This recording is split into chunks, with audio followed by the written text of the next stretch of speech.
Every now and then, we come across stories that hit us to the core.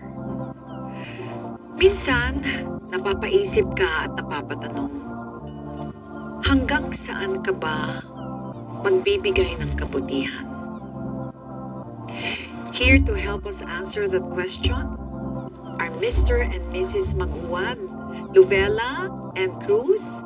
Welcome to Maalaala Mo Kaya. Welcome. Hello.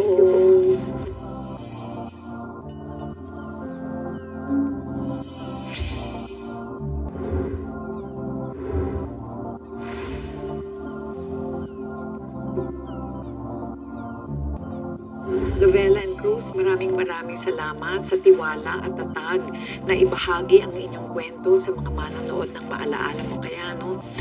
Kamusta na kayo? At bakit ninyo nagdesisyonan na ibahagi ang inyong kwento? Is this part of your healing process? Opo, Ma'am Charo. Ma'am Charo, kasi wala na ho kami iba pang ginagawa kung hindi pabalik-balik na lang po yung nasa isipan. Opo, nasa isipan ho namin. And then parang still we weren't able to find the purpose after ho na nakulong na ang dalawang mga criminals. And ganun din ho, parang wala ring fulfillment. So when we were asked na pwede ma-MMK, sabi ko, baka ito na yung prayer ko kay God na sana it's okay. Na sana bigyan niya na kami ng yung katahimikan ho. Kasi 3 taon na ho ang nakalipas. Still, araw at gabi-gabi, ma-remember pa rin, maalaala ko pa rin yung mga anak ko, ma'am, kahit anong busy.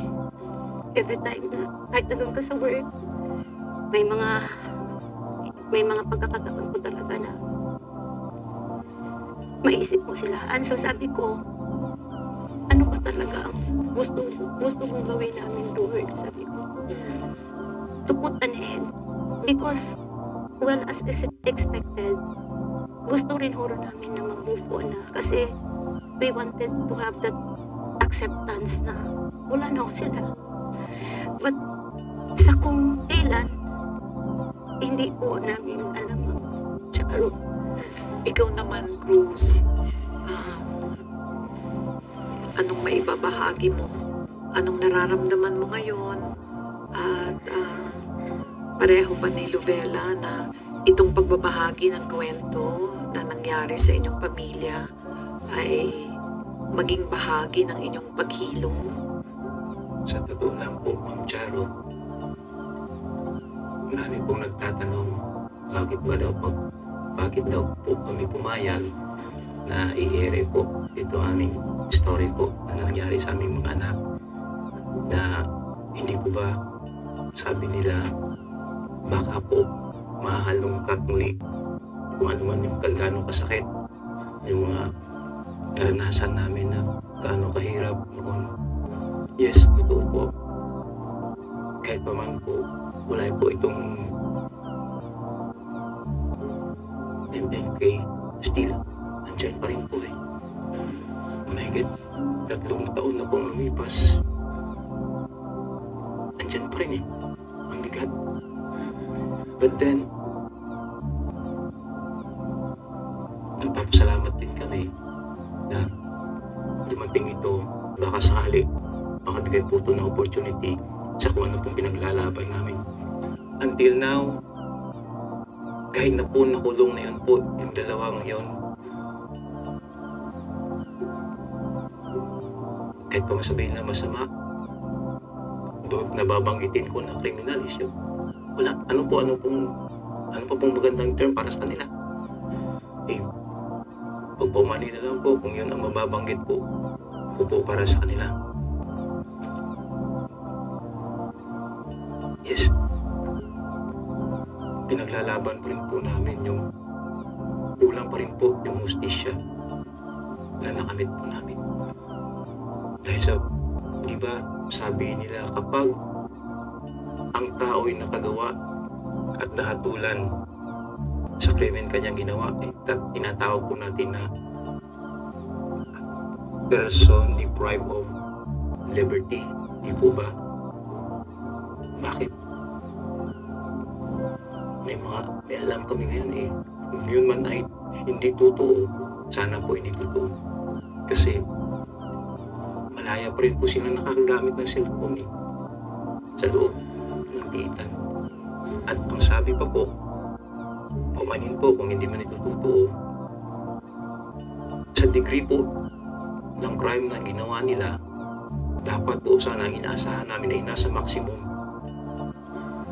penal compound po sila dapat. Hindi po sila nagnakaw, hindi po sila nagsulgo o ano man lang. Ang ginawa po nila is karumal-dumal na pagkatay po sa aming mga anak. Bakit?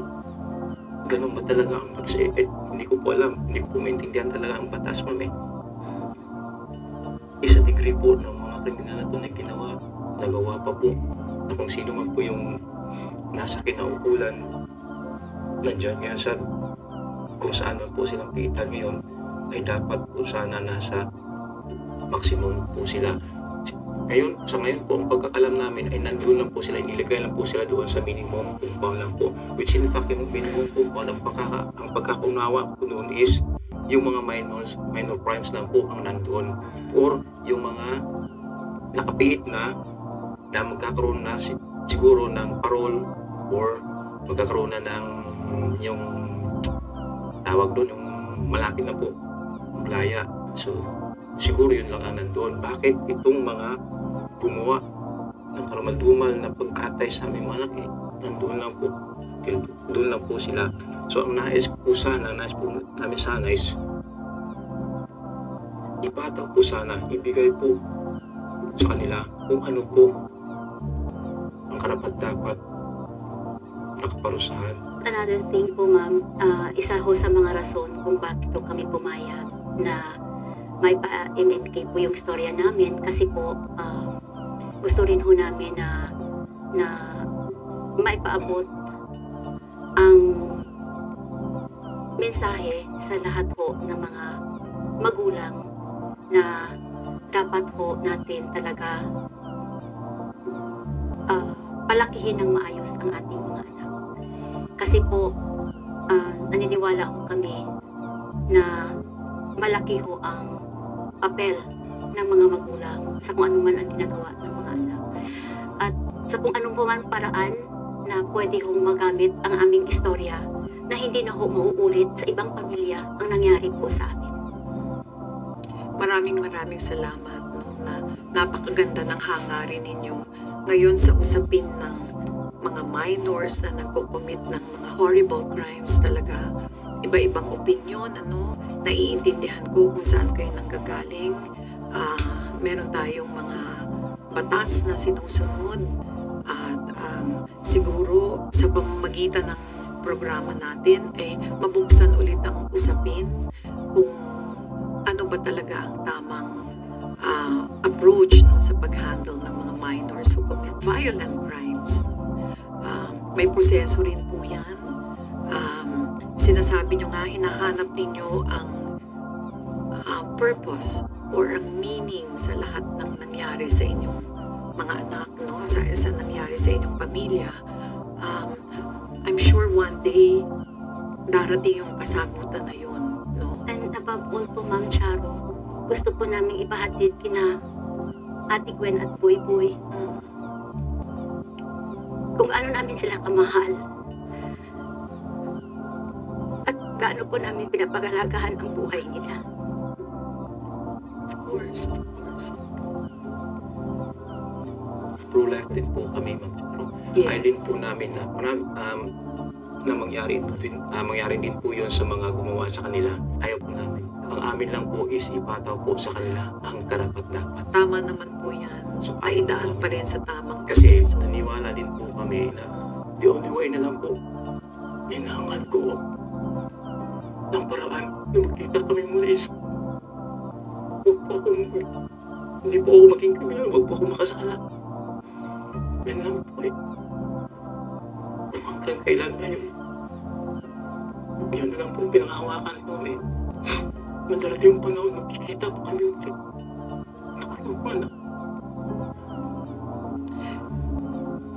Dahil po sa nangyari sa inyo, nagbago ba ang tingin ninyo sa pagtitiwala sa kapwa at paggawa ng kabutihan sa kapwa? Hindi ho. In fact, after ho ng insidente, we became more productive sa aming paaralan. And we would like, ang ano po talaga, ang gusto talaga namin po mangyari, we would like to mold more Gwens and boys through sa amin hong mga innovations sa school, sa mga projects sa school. Kaya lang ho, medyo nahihirapan ho kami, Ma'am Charo. But we are trying to realize that one day, sabi ko baka pag may mga opportunity kami or mabigyan ho ng pagkakataon, yun na lang ho ang ultimate namin na hangad na magkaroon ho kami ng foundation in the name po ni Buy at saka ni Gwen. So para mapatuloy po namin yung mga advocacies nila, and wala na ho kasi kaming iba pang mga plano sa buhay. It ended all when they were gone. But we need to live. So maaaring ito nga ang purpose, no? Oo, so sa kahuli-hulihan, naiintindihan natin na bilang mga magulang na tunay na nagmamahal sa mga anak, naghahanap kayo ng hustisya. At yun lang ang makakapagbigay sa inyo ng kapayapaan. So, I hope you don't rush things, you take it one day at a time. Ganun talaga ang paghilom ng sugat, hindi yan madali. Lalong-lalo na sa nangyari sa inyong mga anak, napakahirap niyan. So, sa pamamagitan ng maalaala mo kaya, sana nakatulong kami na mabuksan kahit panandalian lang, no? Yung sabi mo nga na you allow your heart, you allow your heart to feel na hindi lahat pag-iisip ang ginagamit natin. You just go with the flow. And the universe allowed for you to share your story, your story to millions of viewers. So may purpose ito, may magandang pupuntahan ito, at maraming salamat sa inyong pagbabahagi. You stay strong. You stay strong. It may sound so simple dahil sa pinagdaanan ninyo, but I really mean it. You keep your faith going. And nabanggit ninyo na napanood nyo na yung first episode. Ano po ang reaction ninyo doon sa napanood ninyo? Si Mr. At first kasi Ma'am Charo, siya ang sabi niya, andyan na ho yung story ni Ate Gwen, sabi niya. Tapos, he tried to play it, pero hindi ho, at first time, hindi ho nabuksan. But I left kasi ayaw kong tingnan. And then, I think he was the first one who watched it. And then, the second time, nagdalawa kami nag-watch, tapos, inilig kami doon kina Buy yung sa story. Yung sa story na nag-joke si Buy doon. Parang sabi ko nga sa yan, pinanood ko yung buong story. Parang kuha talaga nila yung Wow. Yes, yung buhay na buhay. Buhay na so, buhay. na-feel po namin, Ma'am Charo, na parang andyan na sila, buhay sila sa katauhan po ng Yes, ng mga gumanap. No? Tapos kanina, Ma'am, pagkita ko kay Miguel, sabi ko, Buy! Oh, here to join us is Miguel. Yeah, yes, here's Buy. Oh, and of course, yung nag-portray po sa inyo, none other than Miss Dimples. Oh. Ayan. Di ba ang galing-galing ng Yeah. mga gumagawa? Wala ko kaming masabi, ma'am. They really portrayed very well Yes. yung personality ho ni Ate Gwen, personality ho ni Karina especially, Talaga. opo, at saka personality ni Boy Boy na medyo kalo kasi yun talaga ang role na ni Papa nila. Oo. Mag-ano kasi yan sila, mag-team mo yan sila, ma'am. Ay, Pag, talaga. pag serious na usapan, meron talaga yan sini-insert na Mga joke-joke. adlib po po. Mga ano. Oo. Miguel, what can you say?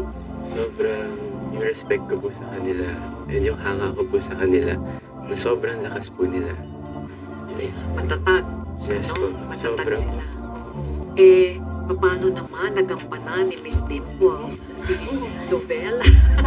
sabi nila, Ma'am Charo, magpareho daw talaga kami ni Miss Dimpo kahit yung mga teachers ko, tapos yung nasabi sa akin. Pero sabi ko, hindi, mas maganda si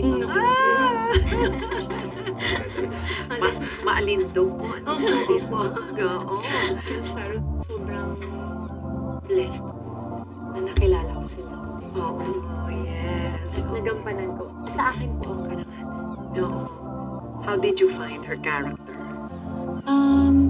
Siguro, Ma'am Charot, kasi ako po lumaki po ako sa inyo eh. Nag-MMK na po ako, 12 years old pa lang. Yes. Ma'am Charot, di na mahalata sa...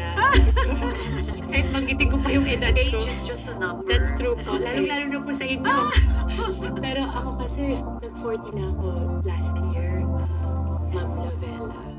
And masasabi ko na ito yung kwento. Kasi po pag artista pa kayo at lumaki ka sa industriyang ito, naghahanap ka na ng mas malaking meaning sa trabaho namin.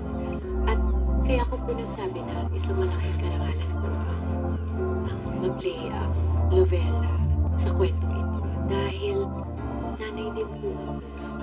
Nararamdaman ko po, nung una, sasabihin ko po sa'yo, natakot po akong gawin. Kasi hindi ko po alam kung paano ko mabibigyan hustisya, kung paano kayo sa inyong pamilya bago at pagkatapos ng lahat ng ito. Pero nagabayan po kami ng staff at ng crew at ng creative po at ni Direk Mona at ni Direk Rico at nila Kuya Benson Nerona to make sure lang po na yung pinakakaya namin na very faithful to your character, how you were, how strong you are, but also the moments na sabi ko po sa inyo, umuwi po ako na grabe pong higpit ng yakap ko sa mga anak ko. Sobra po. So, kung hindi ko po siguro nananasan yung pinagdaanan ninyo, kakarampot, Ma'am Charo, hindi ko mararamdaman. Merong isang linya, Ma'am Charo, sa episode at sinabi ni Lovella na akala ko marami pa kaming oras. Alam mo, Miss Lovella, nung sasambitin ko, halos hindi ko masabi yung salita. Pero now meeting you, I just realized I am meeting the most powerful, if not the most powerful couple, parents, that I've ever met in my whole entire life. Totoo po yun. Totoo po. At para to be in your presence gives me strength to move forward sa mga panahong dinadoubt ko yung pagiging magulang. Ano pong mensahe ang pwede ninyong ibahagi sa mga magulang who are maybe going through grief and loss? Mahalin po natin ang ating mga anak in the way na hindi po natin sila spoil. Huwag po nating pabayaan na kung ano lang po ang nais nila, kung ano lang po ang gusto nila. You know? So, ako as a father, nagbibigay din po ako sa aking mga anak ng pabor. But not to the extent na nag-aabuso na. But then, as a father din, as a magulang, kung may chance po tayo oras-oras, sabihin sa ating mga anak na mahal natin sila. Or may bigay natin sa kanila kung ano ang karapat-dapat sa kanila. Huwag na po natin ipa-surprise kasi naranasan po yun. May mapahinayan po sa akin na sana binigay ko na.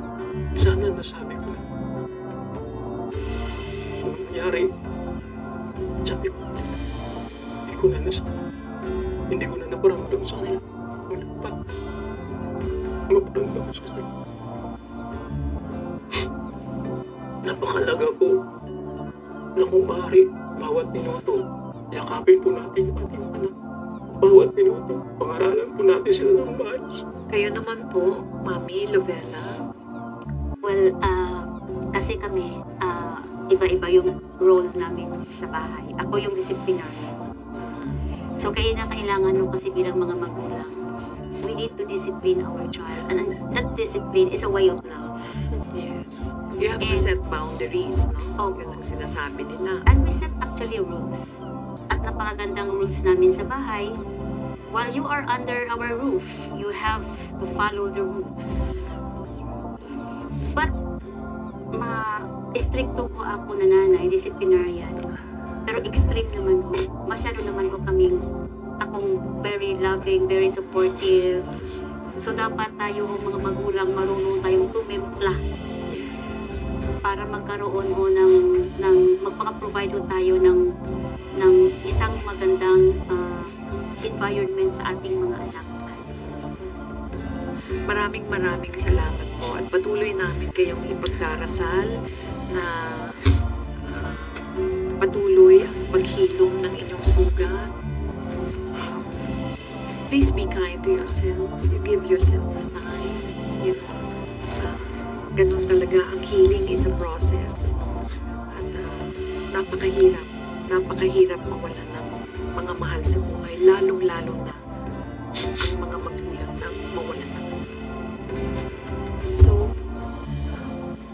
I hope that this was a cathartic experience for you na naibahagi ninyo ang kwento ng inyong pamilya at sana ay maraming aral na napulot ang ating mga manonood at gabayan pa kayo ng Panginoong Diyos na mahanap ninyo yung deeper purpose kung bakit nangyari ito at ano ba ang maitutulong ninyo sa ating mga magulang at sa mga minors na maaaring nakikinig ngayon sa atin. We need to be strong. Kasi sabi namin, kung hindi kami mag-strong, baka ho mabaliwala ang kaso at hindi sila mabigyan ng justice. So, sabi ko ng psychologist namin tsaka yung lawyer, ma'am, focus tayo dito. Focus. So, kaya hindi yung kami nag-grieve, Ma'am Charo, for 2 years. Kumbaga, kaya nung nakulong na ho yung lalaking kriminal, that was June 2024. Doon ho bumagsak lahat ang life namin na Doon lang po namin na-realize na sakit pala, sobrang bigat. bigat pala. So, parang nahuli ho ang grieving namin Kasi kasi nung una, focus ho kami sa focus na kaso. Yes. kaso ho. Oo. Asikaso na asikaso. Follow up po. Oo. Naghahanap ng kung ano-anong paraan. Wala Grabe, kayong ma'am, panahon ang para experience. namnamin yung pagkawala ng inyong mga anak. Well, you give yourself time.